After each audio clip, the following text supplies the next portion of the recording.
I am vengeance. I am the night. I am.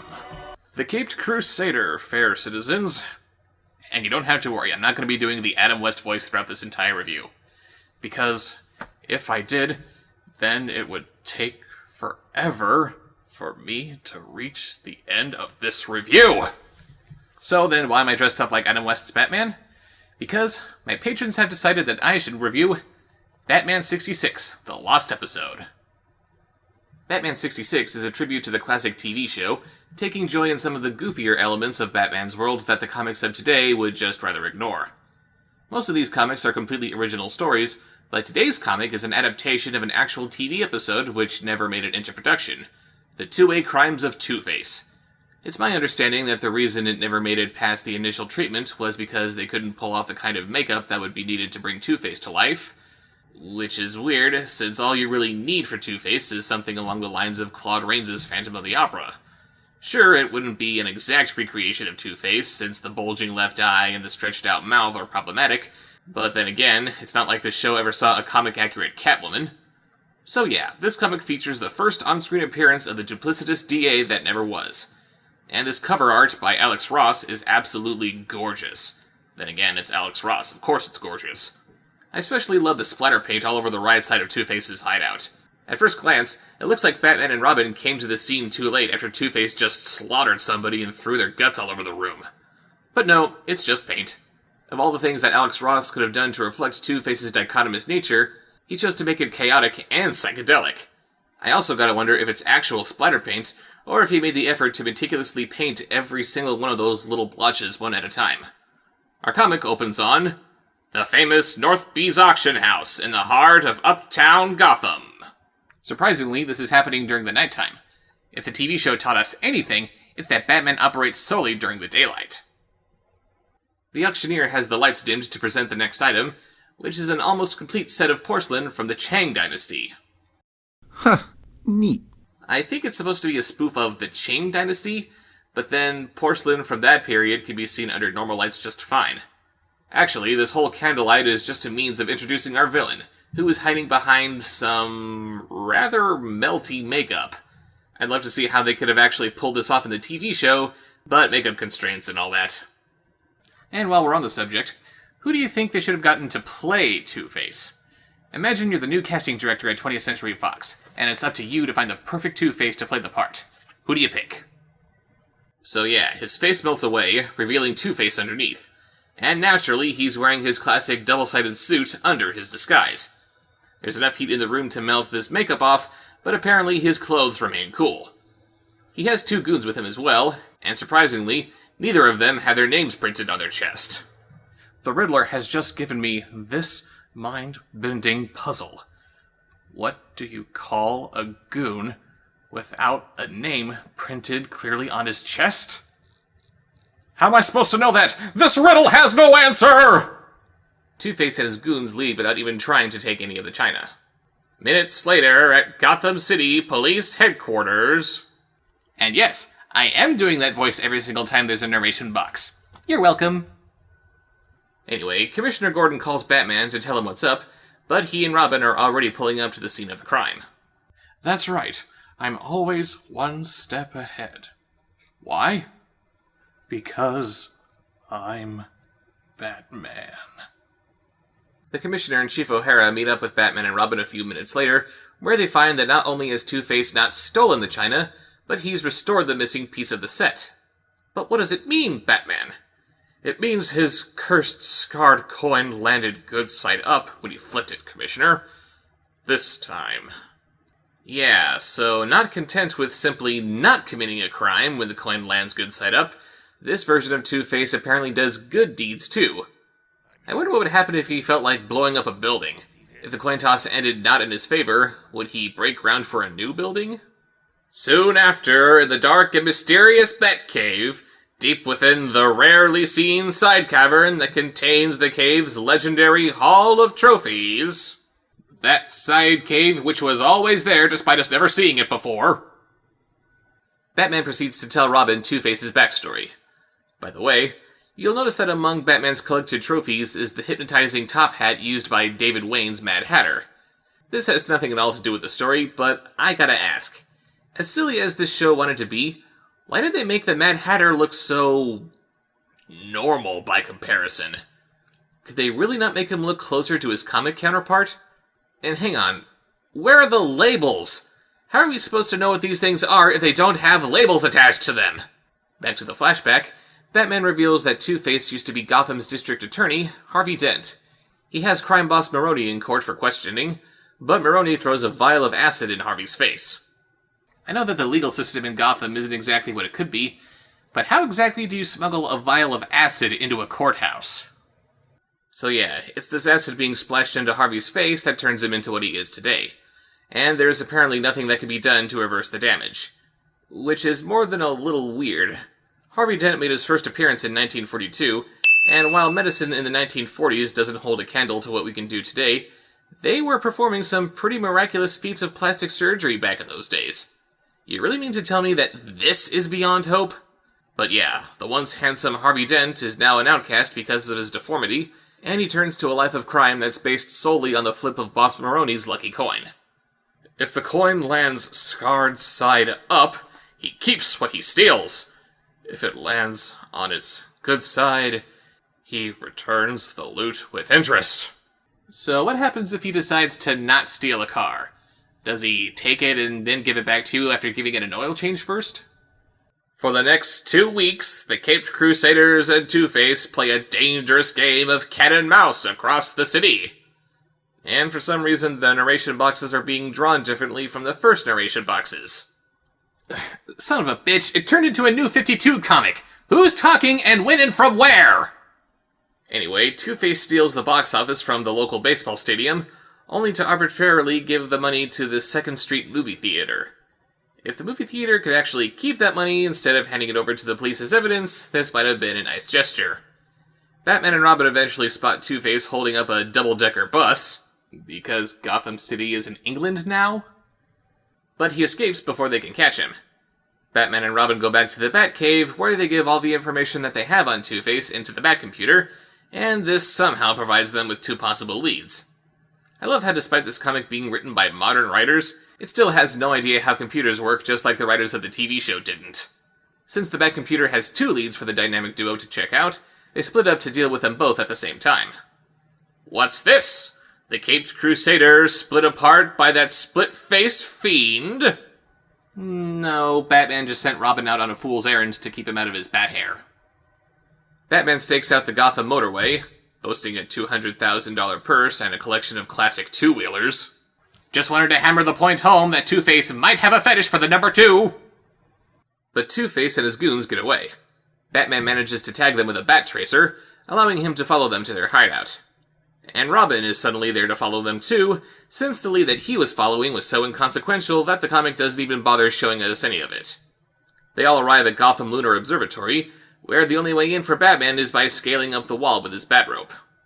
And what's the point of having a bat walk if there's no celebrity guest star for Batman to exchange banter with? We must always keep the element of surprise on our side. What are you doing here? I might ask you the same question. Pursuing the enemies of law and order wherever they happen to be. Well, I don't want to hold you up from your crime fighting. Thank you, and good luck to you, Mr. Hornet. Nice to have met you. Gosh, Batman, what are they dressed like that for? Batman crashes in through the roof, and a fight scene ensues. Since we see the sound effects being superimposed over the fight instead of simply cutting to a new panel of just the sound effects, clearly this story is taking place during the show's first season.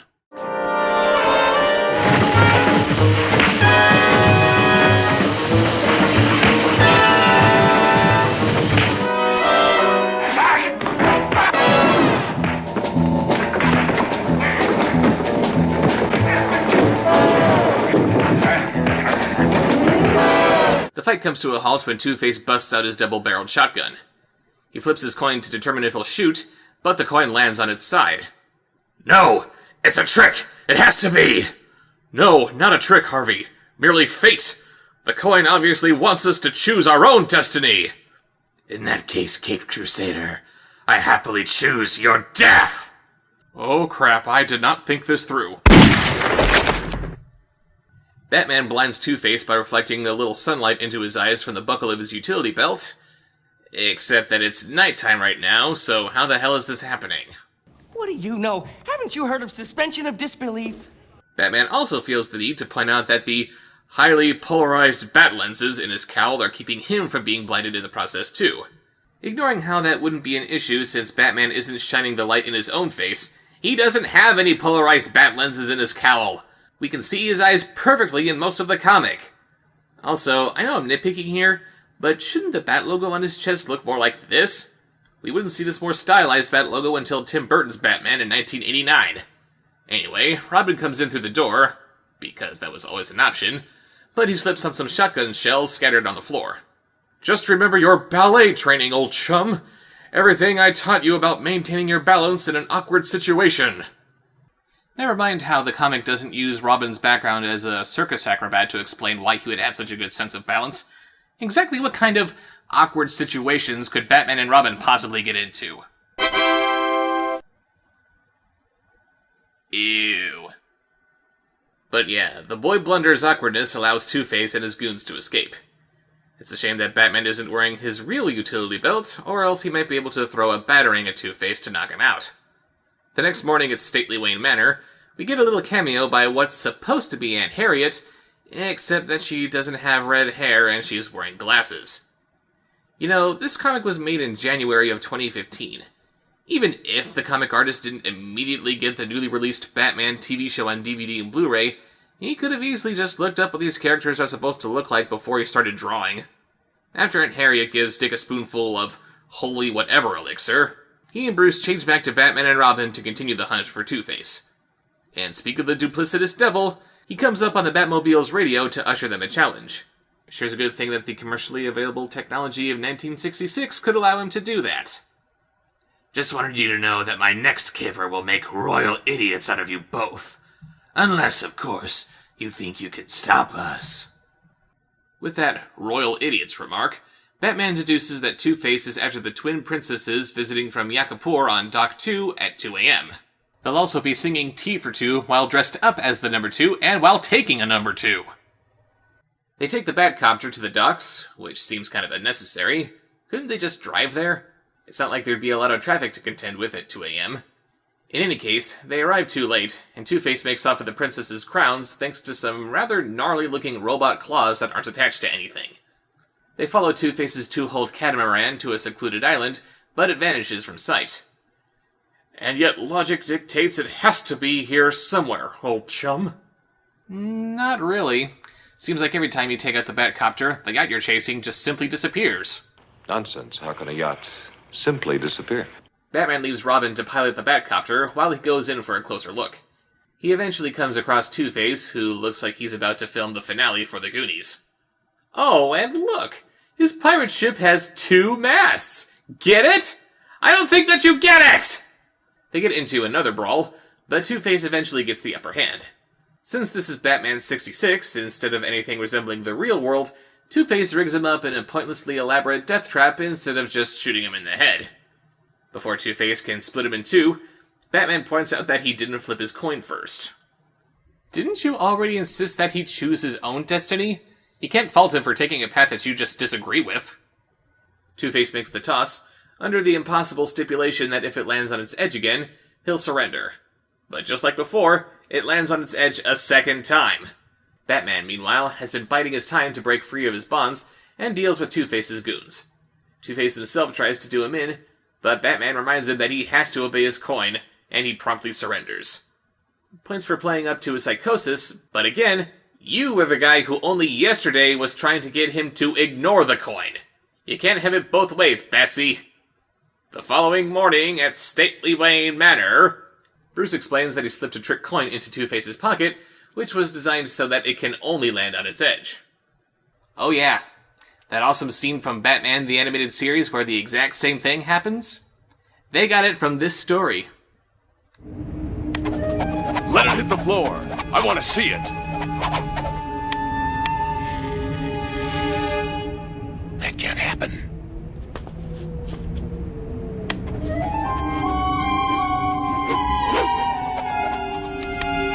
No, it is impossible. Heads or tails, I have to know. Heads or tails?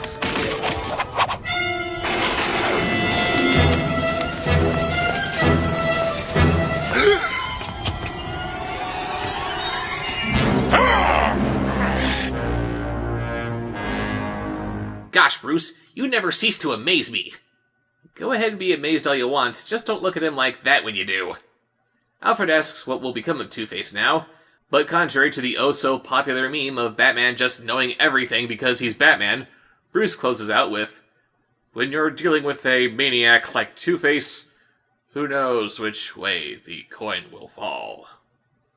And so that was Batman 66, the lost episode, and I highly recommend it. Aside from a few hiccups in the art department as far as making it completely accurate to the TV show, this is a really enjoyable read. It's stupid, it's ridiculous, it's nonsensical, but it's the perfect blend of stupid, ridiculous, and nonsensical that makes it feel like it really did come right out of the show. It also includes some concept art, as well as the entire comic in its preliminary sketch form, so you can really admire the pencil work that went into it. It's like watching the animation progression in Pixar DVDs. And as a final added bonus, there's also the original treatment before it could be adapted into a screenplay. They really went all out with this issue. It must not be forgotten that by the mid-1960s, Batman comic book sales were plummeting. But once the TV show aired, they were skyrocketing.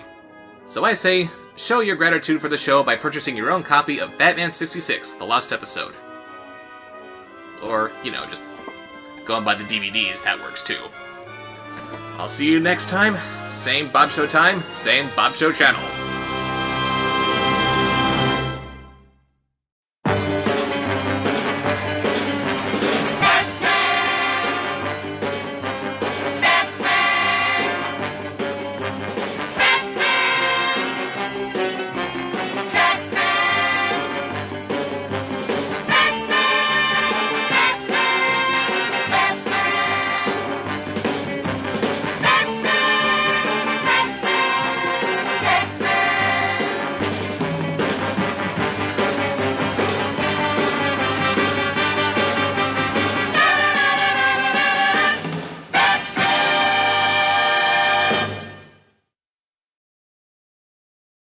You give me curious stirrings in my utility belt, Catwoman.